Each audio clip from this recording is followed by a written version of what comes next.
శ్రీ భద్రకాళి శరణమ్మ. శ్రీ భద్రకాళి పరంబాయే నమ. శివోహం శివోహం. ఆది శంకరాచార్యులు వారు చెప్పినట్లుగా ప్రతి ఒక్కరూ కూడా నిద్ర లేవగానే శ్రీ భద్రకాళి శరణమ్మ అనుకోవాలి.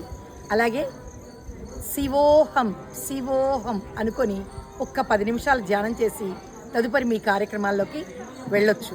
అయితే ఈరోజు భద్రకాళి శాకంబరి నవరాత్రి ఉత్సవాల సందర్భంగా తెలియజేసేది ఏంటంటే 8, 9, 10 తారీఖుల్లో దయచేసి ప్రదక్షిణాలు ఉండవు అని తెలియచేయడం జరుగుతుంది.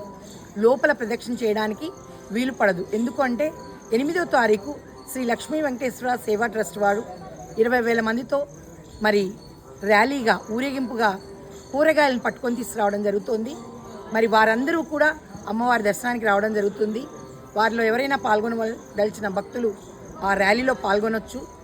మరి అమ్మవారి దర్శనం చేసుకొని మరి ఆ యొక్క కూరగాయలు సమర్పించి భక్తులు అమ్మవారి కృపకు పాత్రులై ప్రసాదం స్వీకరించి వెళ్తారు.